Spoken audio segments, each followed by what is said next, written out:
जय श्री राधे दोस्तों, केपी की वाणी चैनल में आपका स्वागत है। माता रानी का आशीर्वाद पाने हेतु कमेंट में जय माता दी अवश्य लिखे। वहीं अगर आप महाकाल के भक्त हैं तो कमेंट में हर हर महादेव अवश्य लिखे। यकीन जानिए माता रानी संग महादेव की कृपा आप पर और आपके पूरे परिवार पर अवश्य बरसेंगी और आप परिवार स्वस्थ एवं सुखी रहेंगे। साथ ही आपकी सभी मनोकामनाएं माता रानी की कृपा से अवश्य ही पूर्ण हो जाएंगे। दोस्तों, आज की वीडियो में आपको धनु राशि के जातकों, जिन जातकों का नाम अक्षर भ से होता है, फ से होता है, उन जातकों को यह जानकारी दूंगा कि आपके विवाह के किस प्रकार से योग बन रहे हैं, किस दिशा में शादी होने के योग है, किस नाम से शादी होने के योग है, किस राशि से आपको शादी करनी चाहिए, जीवन साथी कैसा होगा, किस क्षेत्र से होगा, उसका रंग रूप स्वरूप स्वभाव कैसा होगा, कितनी आपके संतान होंगी, किस दिशा में शादी होगी, कितनी दूरी पर शादी होगी, इसके अलावा ससुराल में घर द्वार कैसा हो सकता है। तो यह जानकारी आपको इस वीडियो के माध्यम से देने की कोशिश करूंगा और यह एक सामान्य जानकारी है जो धनु राशि के जातकों पर लागू होता है। व्यक्ति विशेष यानी कि अगर आपकी धनु राशि की आपकी राशि धनु है और फिर आपकी जो व्यक्तिगत कुंडली है उससे आपको सत्य जानकारी प्राप्त। तो इस वीडियो के माध्यम से मैंने आपको धनु राशि के जातकों की पूरी जानकारी दूंगा। उससे पहले मैं आपको बता दूं कि अगर आपकी शादी में अड़चने आ रही हैं, शादी तय होने के बाद टूट जा रही है, शादी में किसी न किसी वजह से व्यवधान आ रहा है, आप परेशान हैं, आपके घर वाले परेशान हैं, शादी की बातचीत चल रही है लेकिन किसी न किसी वजह से रुका हुआ है। कई बार ऐसा देखा जाता है कि रिश्ता बनते बनते टूट जाती है या कोई ऐसा रिश्ता है जो जुड़ जाता है उसके बाद भी टूट जाता है और आपने विभिन्न प्रकार के ज्योतिषों से सलाह ली है, इसके बाद भी बात नहीं बन पा रही है। तो एक बार आप केपी की वाणी से संपर्क करें।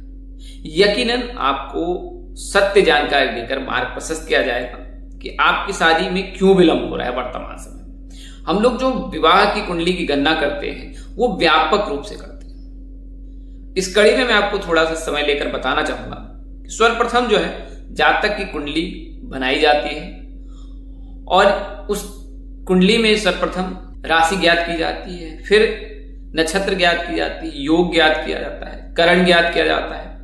इसके पश्चात प्रथम भाव से लेकर द्वादश भाव में ग्रहों की स्थिति क्या है, कौन से ग्रह बैठे हैं, क्या पापी ग्रह तो नहीं बैठे विवाह और उन पर किसकी दृष्टि है। उस विवाह भाव में जो है कोई पापी ग्रह तो उपस्थित नहीं है या अगर कोई शुभ ग्रह है उस पर पापी ग्रह की दृष्टि तो नहीं या शुभ ग्रह के साथ पापी ग्रह की युति तो नहीं। प्रथम भाव में, द्वितीय भाव में, चतुर्थ भाव में, सप्तम भाव में, अष्टम भाव, द्वादश भाव में मंगल तो नहीं है, द्वादश भाव में गुरु तो नहीं है, बुध शुक्र की युति तो नहीं हुई है। इसके अलावा विवाह भाव में शनि विराजमान हो, केतु विराजमान हो, तो ये जानकारी ज्ञात की जाती है प्रथम भाव से द्वादश भाव। इसके पश्चात हम लोग फिर महादशा में जाते हैं। महादशा में सर्वप्रथम देखते हैं कि कौन सी महादशा चल रही, उसमें कौन सी अंतरदशा है, अंतरदशा में जो प्रत्यंतर दशा किसकी है, प्रत्यंतर दशा में जो सूक्ष्म दशा किसकी है। वहां पर भी यह ज्ञात किया जाता है कि शुभ ग्रह की जो है महादशा चल रही है, शुभ ग्रह में अशुभ ग्रह की अंतरदशा चल रही है, अंतरदशा में प्रत्यंतर दशा किसकी चल रही है और फिर उसके बाद ग्रहों की स्थिति देखी जाती है। ग्रह स्थिति कैसे, क्या शुभ ग्रह वक्री चाल चल रहे हैं, मार्गी चाल चल रहे हैं, अस्त हैं, गुरु शुक्र जो विवाह के कारक होते हैं उनकी स्थिति क्या है, प्रतिदिन कितने डिग्री से वो आगे बढ़ रहे हैं। इसके अलावा अन्य ग्रह जो है आपके शुभ कार्य के लिए, जैसे चंद्रमा है, मंगल है, सूर्य है, इनकी क्या स्थिति है। तो ये बारीकी से विश्लेषण किया जाता है और आपको जानकारी दी जाती है कि विवाह में किस प्रकार की जो है परेशानी आ रही है और कब तक आपकी शादी होगी। तो जब इतनी जानकारी का विश्लेषण करते हैं तब यह आपको जानकारी मिलती है कि आपकी शादी कब होगी, क्यों नहीं हो रही है, क्या कारण है, इसके अलावा किस दिशा में होगी, कितनी दूरी पर होगी, किस नाम से होगी, किस राशि से आपके लिए विवाह करना उच्चतम होगा, इसके अलावा जीवन साथी कैसा होगा, इसका रंग रूप स्वरूप स्वभाव कैसा हो सकता है, उसकी लंबाई कितनी हो सकती है, वह दिखने में कैसा हो सकता है और आपसे उम्र में कितना बड़ा हो सकता है, कुंडली में कितनी संतान है, आपके लिए रोजगार या कारोबार करना अच्छा होगा, आपके जीवन साथी के लिए क्या उत्तम रहेगा, आपका ससुराल किस प्रकार से हो सकता है, सास ससुर का स्वभाव कैसा हो सकता है।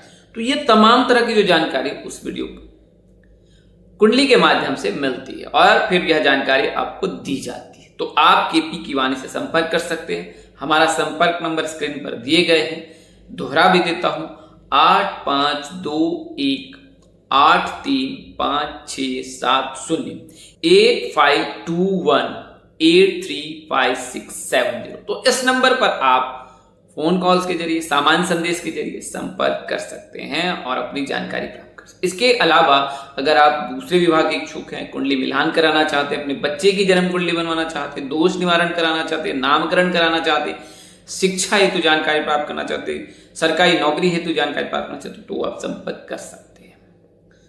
आइए वीडियो में आगे बढ़ते हैं। आपका मैंने समय लिया, आपने इतना समय दिया उसके लिए धन्यवाद। वीडियो में आगे बढ़ते हैं। तो सबसे पहले मैं आपको धनु राशि के जातकों की जानकारी देता हूं। तो धनु राशि के जातक जो है अग्नि तत्व के, धनु राशि के जातक थोड़े गुस्सैल होते हैं, चिड़चिड़े स्वभाव के हो सकते हैं, नेक दिल हो सकते हैं और ये मधुर भाषी भी हो सकते हैं और कई अवसर पर जो है इनकी वाणी में कटुता देखी जा सकती है। ये कटुता असत्य कार्य के लिए नहीं है, केवल असत्य के प्रति जो है इनका रोष व्यक्त करने का जो है वो भाव है, जिससे यह पता चलता है कि ये बहुत ही नेक दिल हैं और हृदय सम्राट होते हैं। इनमें गुरु की प्रधानता अधिक होती है क्योंकि इनके राशि स्वामी देवगुरु बृहस्पति, तो इनमें गुरु की प्रधानता अधिक होती है और इस वजह से ये सात्विक होते हैं, धार्मिक होते हैं, कार्मिक होते हैं, अच्छे कर्म करने में विश्वास रखते हैं, गलत के प्रति जो है विरोध करने वाले होते हैं, न्याय संगत होते हैं, न्याय प्रिय होते हैं। तो धनु राशि के जातकों में सारे गुण पाए जाते हैं और यही गुण जो है लोग जो इन्हें पसंद नहीं करते हैं या लोग इनका विरोध करते हैं कि शायद यह व्यक्ति सही नहीं, क्योंकि यह सही के खिलाफ आवाज उठाते। तो इस स्थिति में जो है धनु राशि के जातकों के बारे में ऐसा माना जाता है कि धनु राशि के जो जातक होते हैं वो उनकी वाणी में कटुता होती है और उनके मन मस्तिष्क में क्रोध की जो है भाव देखने को मिलता है, लेकिन ये सत्य पर रहते हैं। इसके अलावा अगर बात करें किसी रिश्ते में आते हैं तो ये रिश्ते के प्रति जो है बहुत लॉयल होते हैं, बेहद लॉयल होते हैं और उस रिश्ते में अपना 100% देने की कोशिश करते हैं और किसी भी स्थिति में सामने वाले का दिल नहीं दुखाना चाहते, क्योंकि ये सात्विक होते हैं। जैसा मैंने आपको बताया, गुरु की प्रधानता होती है, गुरु तत्व की प्रधानता होती है इनमें, तो ये हमेशा ही उस राह पर चलने की कोशिश करते हैं। तो धनु राशि के जो भी जातक है अग्नि तत्व के होते हैं। इस राशि के जो राशि स्वामी हैं देवगुरु बृहस्पति है। गुरुवार का दिन इनके लिए बहुत उत्तम माना जाता है और इसके अलावा जो है इनके आराध्य हैं वो जगत के पालनहार भगवान श्री हरि विष्णु हैं। तो आप अगर धनु राशि के जातक हैं या जातिका है तो आपने भगवान विष्णु की पूजा उपासना आराधना करनी है। गुरुवार के दिन आप व्रत रख सकती हैं लड़कियां, और लड़के जो है गुरुवार के दिन जो है लक्ष्मी नारायण मंदिर जाकर जो है उनकी पूजा आराधना कर सकते हैं और उस समय उन्हें एक श्रीफल अर्पित कर सकते हैं। नारियल जटा वाला नारियल जो है उन्हें अर्पित कर सकते हैं। आपकी जो भी मनोकामना हो अवश्य पूर्ण हो। अब बात करते हैं शुभ अंक की, तो 9 और 12, यानी कि अगर 9 तारीख के दिन 12 की तारीख के दिन अगर आप कोई शुभ कार्य करते हैं या उस मूलांक को जोड़ के उस तारीख पर अगर कार्य करते हैं तो फिर आपके लिए शुभ संयोग है, यानी कि 3, 12, 21 इन तारीखों पर अगर आप शुभ काम करते हैं तो भी आपके लिए उत्तम है। तो शुभ अंक ये है। दिशा की बात करें तो पूर्व दिशा इनके लिए अनुकूल होता है।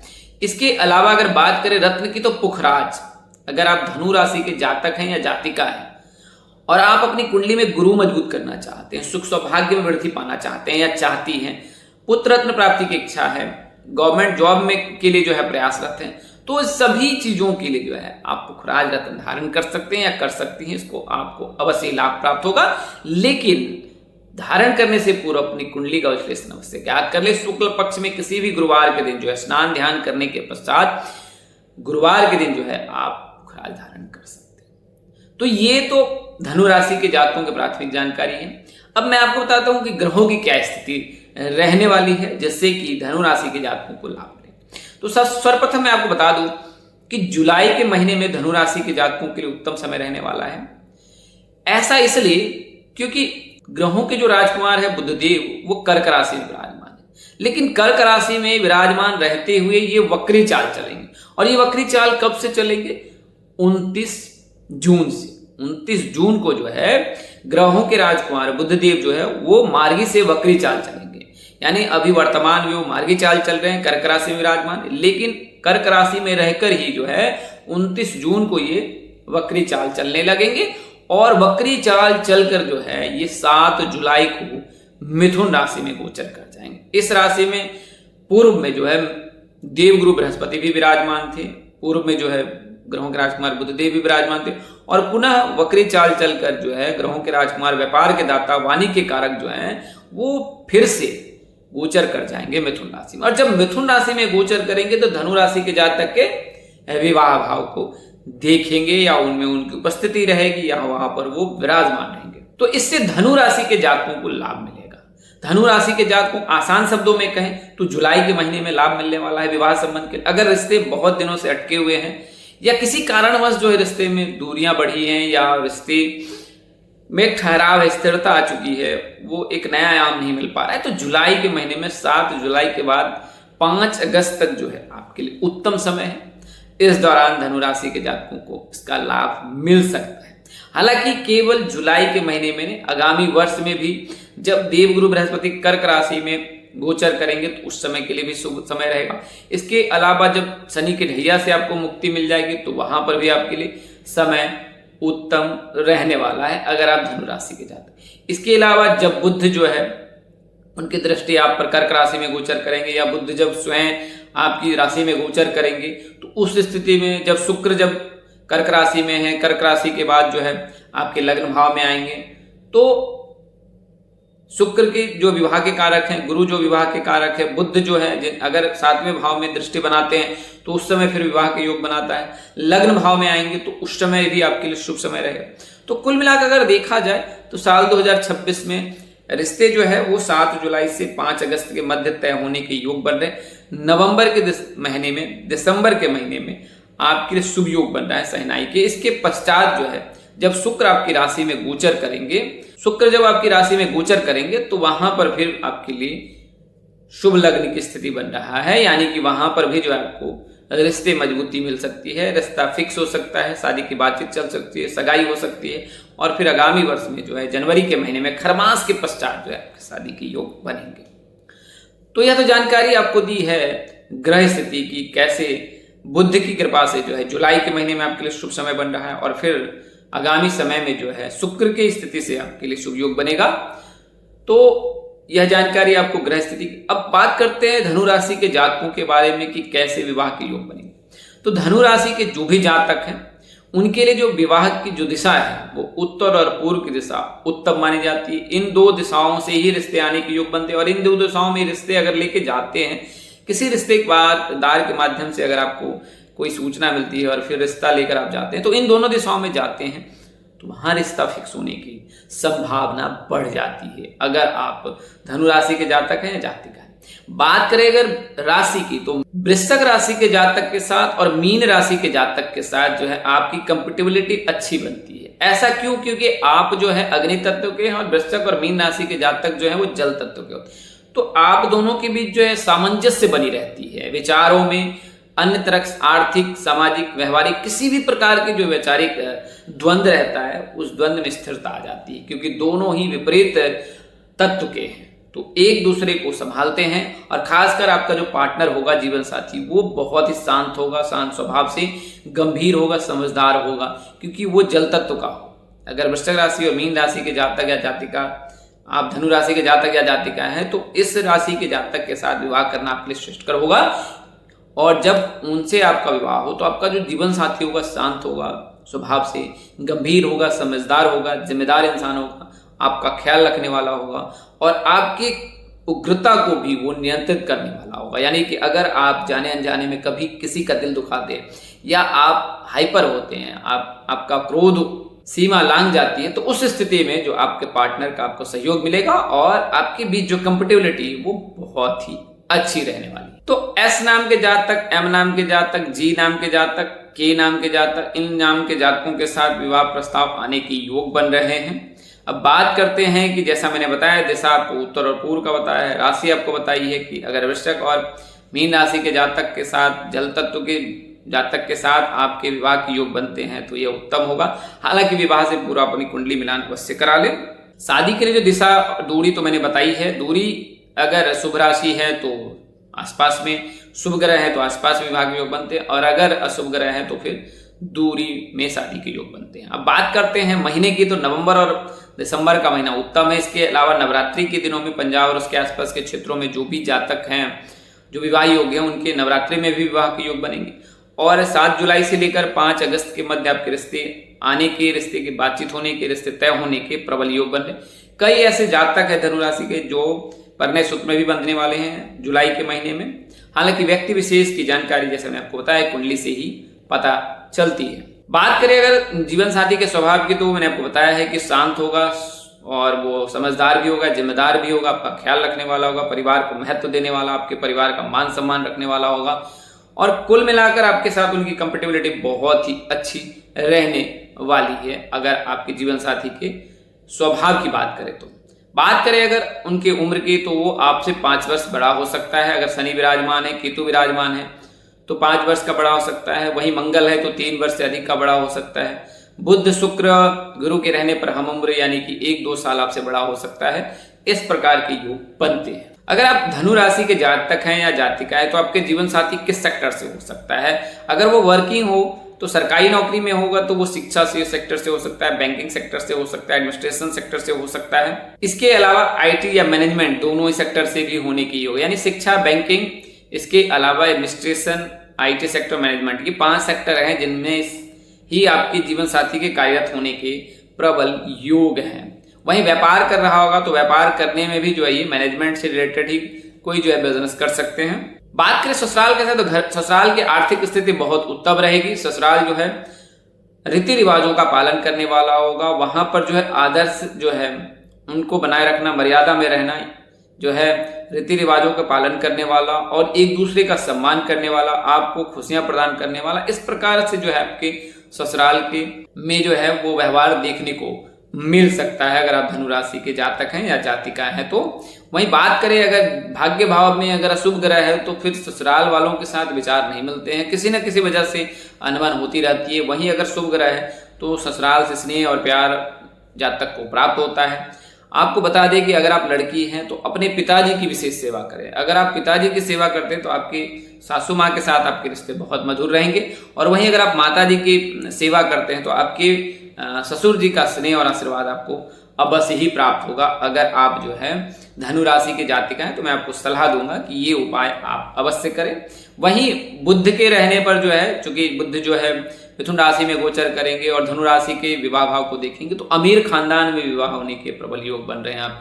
आपका जो जीवन साथी होगा उच्च कुल का होगा और उनकी आर्थिक स्थिति घर की बहुत ही उत्तम रहेगी और आपके जाने से उनके भाग्य में वृद्धि होगी और उनके जीवन में आपके आने से जो है आपका भाग्योदय भी होने वाला है और आप जो है खुशहाल जीवन व्यतीत करने वाले हैं या करने वाली हैं। तो ये धनु राशि की जानकारी है। अब बात करते हैं कि घर के आसपास क्या हो सकता है। कोई बहुत बड़ा मंदिर, प्राचीन मंदिर हो सकता है, जल स्रोत हो सकता है, बड़ा मार्केट हो सकता है। ये सारी चीज देखने को मिल सकता है आपके ससुराल में। उनके आसपास जो परिसर हो वहां पर कुछ इस तरह की जो है मौजूदगी देखने को मिल सकती है। अब बात करते हैं कि धनु राशि के जातक या जातिका शीघ्र विवाह के लिए क्या करें। तो आपको बता दें कि आपके आराध्य जो है देवगुरु बृहस्पति हैं, तो आपको भगवान विष्णु की पूजा करनी। गुरुवार के दिन जो है पीले चीजों का दान करें। गुरुवार के दिन स्नान ध्यान करने के पश्चात जो है आपने जो है भगवान विष्णु और देवगुरु बृहस्पति की पूजा करनी है, उनकी आराधना करनी है। आपको इसका अवश्य ही लाभ प्राप्त होगा। इसके अलावा गुरुवार का भी व्रत रख सकते हैं। अगर आप आर्थिक स्थिति आपकी सुदृढ़ है तो आप खराज भी धारण कर सकते हैं या कर सकते हैं, इससे भी आपको अवश्य ही लाभ प्राप्त होगा। इसके अलावा 2 चीज आपको अवश्य ध्यान रखना है। सर्वप्रथम क्या है, आपको गुरुओं का सम्मान करना है क्योंकि आपके जो राशि स्वामी हैं वो देवगुरु बृहस्पति है।